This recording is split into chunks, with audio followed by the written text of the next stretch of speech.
To lalle ka san dama ita siyasa wannan abin ta gada ne. A kullum mu yan adam tara muke mu cika goma ba. Sata Amin Lawan tun daga 1999 ya zama dan majalisar tarayya har ya zo ya zama mai girma ya zama sanata a 2007 zuwa yanzu. Idan za mu kwana nan da kai ba zan yi kirga maka abubuwan da ya yi ba. Amma a takaice zan takaita maka takaicen takaitawa saboda yanayi na lokaci. Na farko mu a nan guru kafin je Yobe ta arewa gaba ɗaya ta an yi mana kwalta kilomita 6.2 township road wanda kowa ya shaida an yi ta nan ko za a ƙaro su sha sannan an mana skill acquisition center wanda yana nan a cikin abatuwa kowa ya gani an gina shi yanzu haka za a fara ɗaukan yara na koya musu sana'a kuma za a ba su jari. Sannan na uku idan ka je akwai ICT center wanda aka gina ta a hanyar Kano wanda through Ministry of Communication aka zo aka yi ta tana nan Federal Ministry of Communication tana nan an gama ta da kwamfuta da komai wuri ne wanda za a koya yara matasa sarrafa kwamfuta da sauransu. Sannan a cikin karamar kuma guru secretariat ta mun zo mun gina town hall babba wanda zai dauki kusan mutum 5,000 saboda mutanen karamar kuma guru sun ta yi tattaunawa mutum na neman haɗin kai ko gyare-gyare ko shawarwari ba mu da waje an gina wannan abin yanzu haka yana nan a cikin karamar kuma guru. Sannan idan ka je ka cikin college of education and legal study ta guru an gina makaranta wanda gwamnati yanzu haka ana kan yin aikin tana nan makaranta ce da za a yi nursery primary har secondary gwamnati ta ke gina ta yanzu haka ana ana ci gaba da aikin. An yi kasuwar kifi ta zamani yanzu haka ana aikin ana dab da kammalawa duka a nan karamar hukumar guru. A cikin college of education and legal study yanzu haka ana nan an gina musu e-library na zamani babba wanda ya dauki ɗalibai saboda 2,000 za ka yi nan a ciki.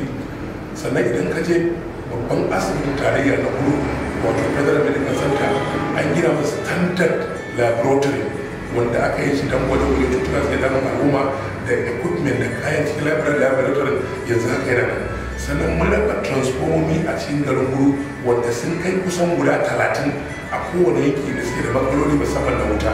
Sannan an zo an sa foundation an fara aiki na 33 kV substation na wutar lantarki wanda yana nan a gabar da gari wajen makwarar ta gabar ana aikin yanzu haka ana ci gaba da aiki. Sannan idan ka ci wannan an zo an yi mana kwalta lokacin muke shan wahala tun daga Hadeja ta zo har ta wuce ta tafi har Gashuwa wanda ma za ka ma suke wannan aikin tare da su da Satraco yanzu haka kwalta an gama ta an gama komai muna kan jin gajiyar ta.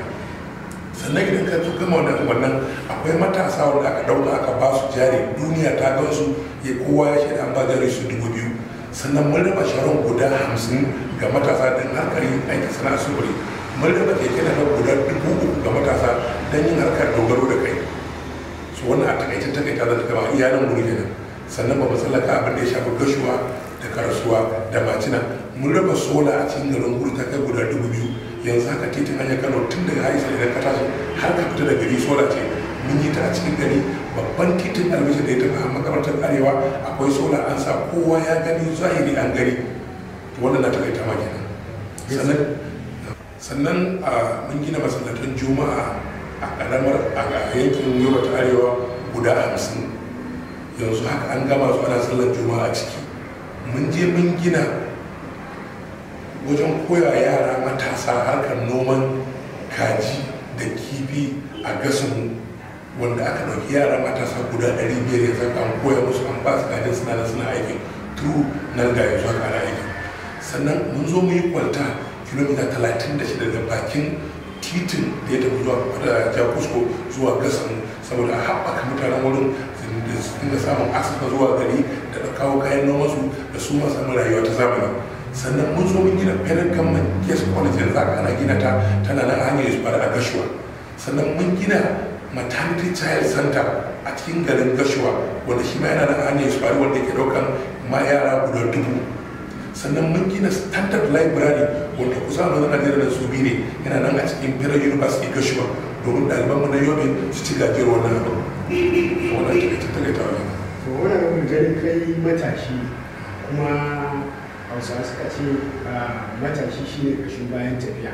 So a cikin matasa iyayen mata su da yawa suna kishin ko kuma suna korafi cewa ana yin abu kamar an yi su sani ba ne yaya wannan abu yake ranka da to wannan abu gaskiya ba haka bane yanzu haka na tabbatar ma daga last shekara 3 zuwa yanzu mun ɗauki matasa a Yobe North nan matasa 722 wanda mun ba su aiki, wasu mun kai su federal revenue, wasu mun kai su nuclear agency, wasu mun kai su AMCON, wasu mun kai su NDIC. Ba inda ba mu raba ma'aikata ba, ma'aikata biyar da kamar nan mun kai yara matasa, kuma duka yara matasa ne suna aiki yanzu haka. Su kuma maganar mata ba inda ba mu yi amfani mun tara mata mun ba su jari ba domin su yi dogaro da kai, saboda mata ba mutane da ka dauke su kai su wani gari ba, amma idan ka ba su jari za su iya juyawa, saboda akwai yara da kananan yara da mata a gindin su domin su juya su zama su dogaro kai, wasu matan aure ne. Wannan kowa ya shaida mun yi wannan abu kuma mu wasu. Gaskiya ne. Idan ka yi nufi daga kusan karshe wannan kira za ka yi da su musamman matasan da kuma matan da suke yin korafi, sannan kuma wannan kira za ka yi da al'ummar wannan yankin da shi mai girman sanar president yake wakilta, a wani kira za ka yi a gare su? To alhamdulillah, kira zan yi kan yan uwana matasa da mata da su yi wa Allah godiya da Allah ya ba mu hazikin mutum irin wannan bawan Allah bisa jajirewar cewarsa da tsayawarsa wajen taimaka al'ummar jihar Yobe ta arewa da Yobe gaba daya. Wannan bawan Allah alhamdulillah sai ne masa godiya, Allah ta masa kaya da alkhairi. An taimaki matasa, abinda muke ji labari a wani waje yau yanzu har cikin gidan mu a kuriyar dakin mu. Saboda haka ina kira ga matasa, addu'a ya kamata masa wannan kokarin da yake mana ya ƙara samun dama ya ci gaba da wani kokari ya linka akan wanda yake yi, ba korafi ba. Korafi ba ya fada komai, shi mulki Allah ne ke bada. Wannan mulki da Allah ya bashi, addu'a za mu yi masa, mu kuma gode wa Allah. Annabi sallallahu alaihi wasallam ya ce duk mutumin da baya gode wa mutane ba zai gode wa Allah ba. Duk ko mutumin da baya gode kadan ba zai gode wa yawa. Saboda mu a wurin Allah ta'ala mun gode kadan kuma mun gode wa mai yawa, kuma mun gode wa mutane mun gode wa Allah. Su wannan kira yan uwa na matasa da mata mai masa addu'a, mu yi kokari mu yi addu'a Allah ya karkata hankalinsa, abin da bai yi ba yayi mana, alhamdulillah.